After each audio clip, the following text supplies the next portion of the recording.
reduction, right? And this means we have to have a very consistent reduction across the board to get the result that we want. And in this case, that is what I did. Just to show you, because I was also curious, just to show you what happens if you choose the wrong ceramic for a multiple interior case. So we actually milled 2 different sets of ceramics. On the bottom, we have the natural looking high translucency ceramic, and on the top, we have a low translucency ceramic, right? Now, obviously, the one on the top is not stained to completion because I knew it wasn't going to work, so I didn't want to have our dental technicians spend the time to finish something that we know is not going to deliver. But you can tell right away that it looks completely different, and the color of the natural teeth don't actually show through in the low translucency version, right? So obviously we chose the one on the bottom, and this is the final result, right? And here's the final result extraorally. And here's the before and after. So using the SHARC concept, this case, we're trying to achieve even coloring using a high translucency ceramic. That means we have to have very consistent reductions across the board. Here's another one. So this one is a little bit more difficult, right? So this case, I've highlighted the most difficult part for you, which is tooth number 22. So you can see for this particular gentleman, he wanted to have veneers done, veneers and crowns, right? So he wants to fix the malalignment, but because of his age, he says that he's no longer in the option, he doesn't have the option of doing orthodontics, and because of the work that he does.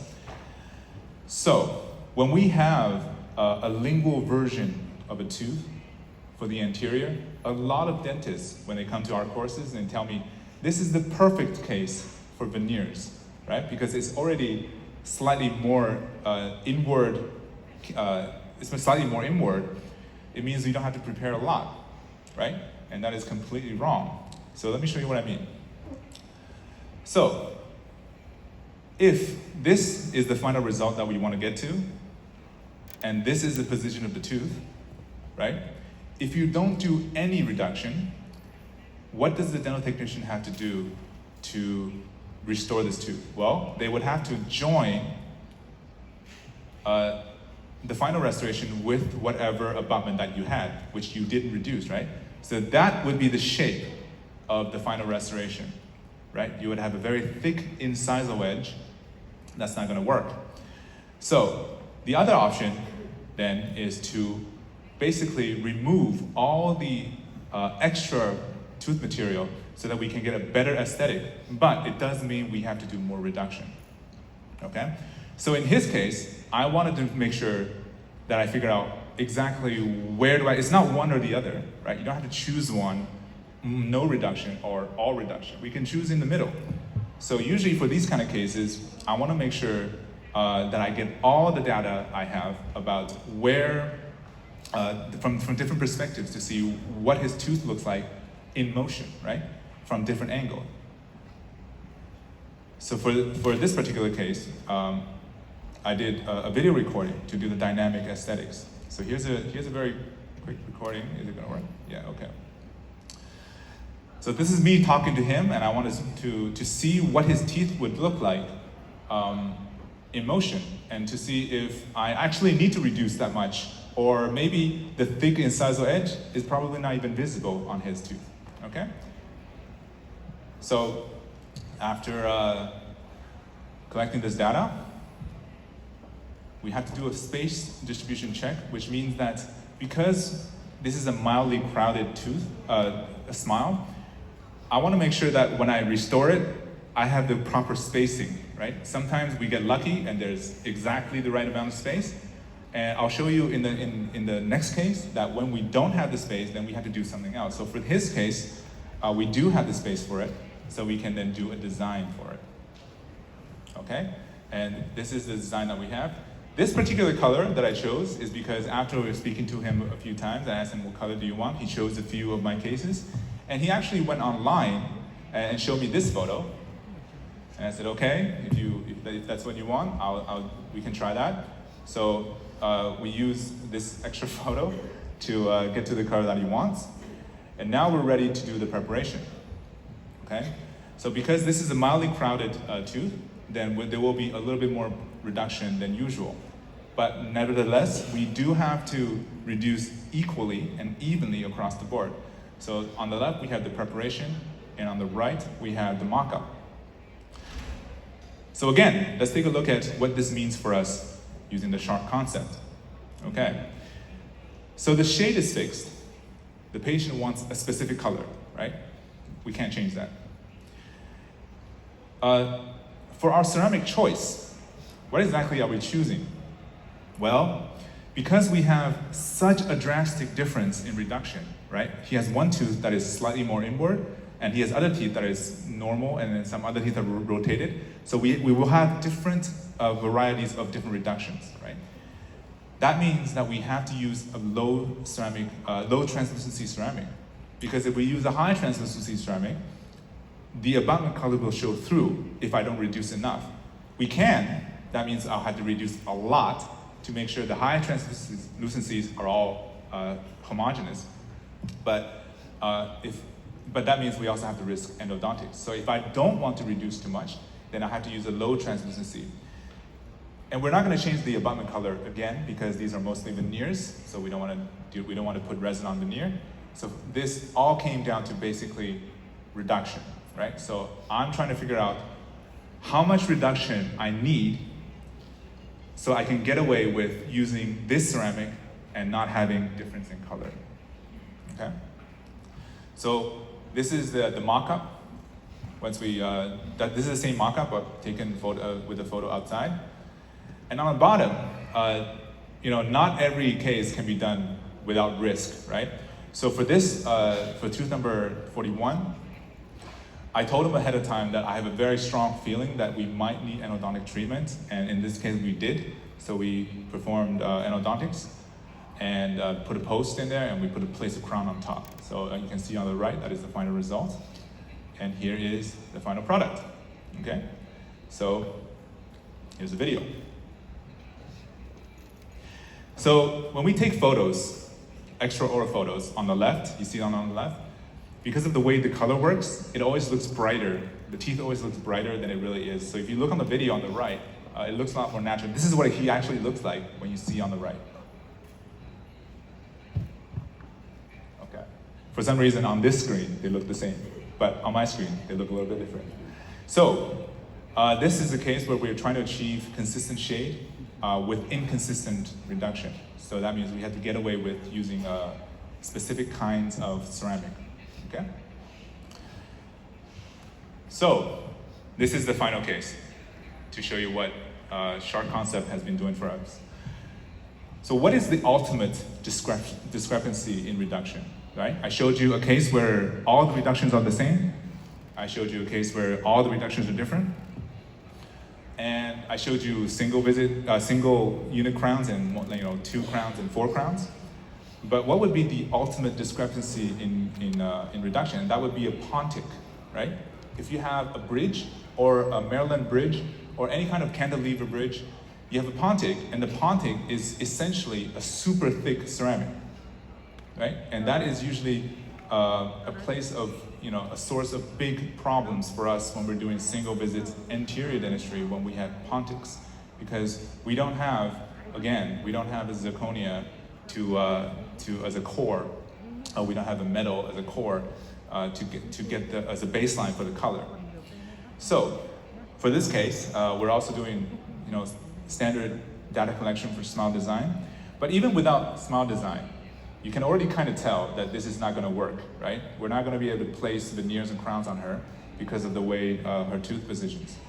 So we're going to do orthodontics. So in my department, in my clinic, our clinic, but in my department, we have a special system for orthodontics that we use. So this is our in-house system. We don't share with any other clinic, we just use it for ourselves, and we have our own dental clinics to do it. I'm also wearing them right now. This is why I'm having a little bit of trouble speaking sometimes. So this is her teeth, and here's a video of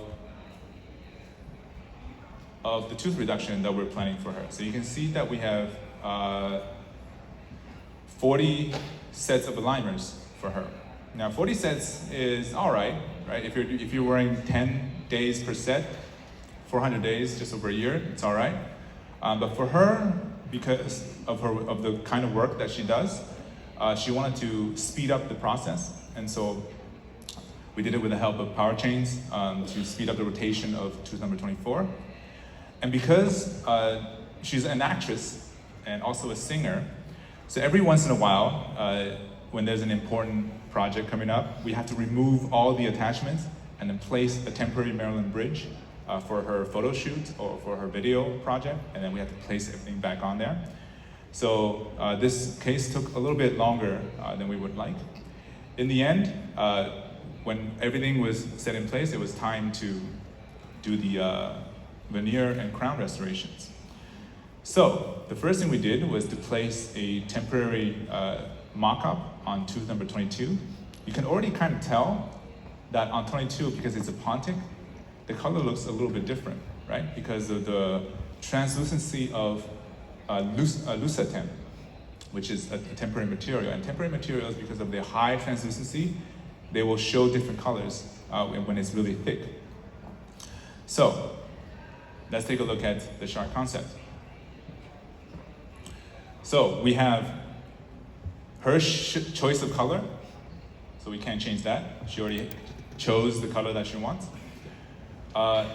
Because we have a pontic, we can't use a high translucency ceramic, right? Like I said, if we use a high translucency ceramic, the pontic will be of a different color, so we have to use a low translucency.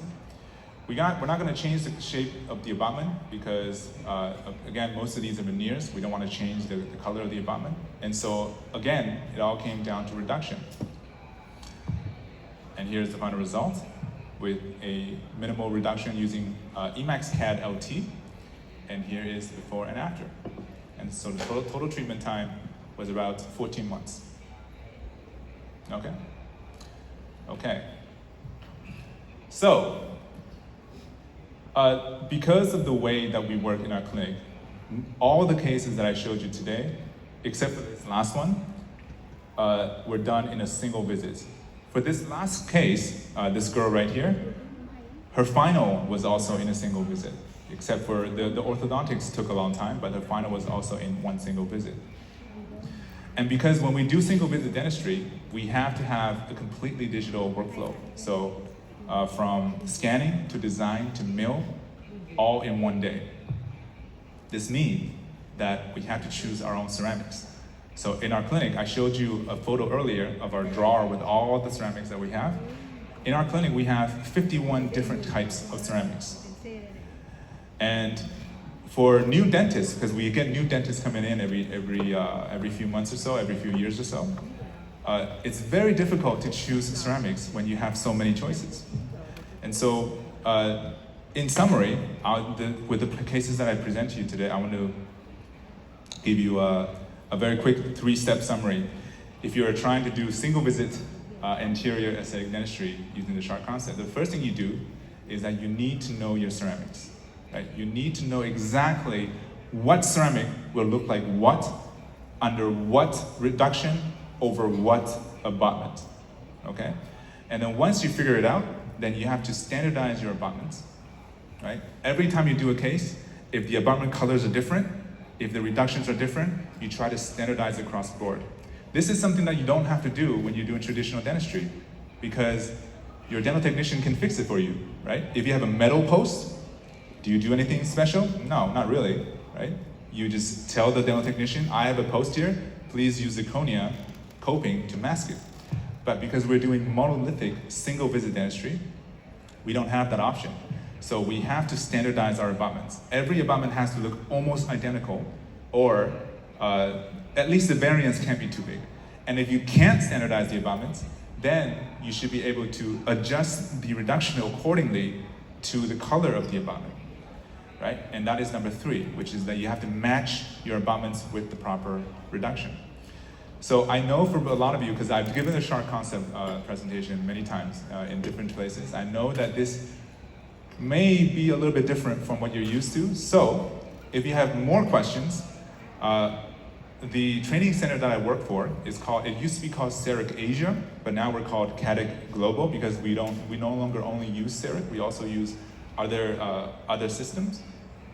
There's a free Facebook group that they started. They literally started this just like 1 week before I flew here. So if you have any more questions, we have a team of staff members and dentists and dental technicians ready to answer questions on this Facebook. But it is just starting, so if you join, you have to wait a little bit before we get some content in, okay? So I'll leave the QR code on there, and my name is Dr. Shen Chen, and this is my presentation. So if you have any more questions, feel free to find me on Facebook or Instagram, where I share some clinical cases, and I'll try to answer as fast as I can. Thank you very much.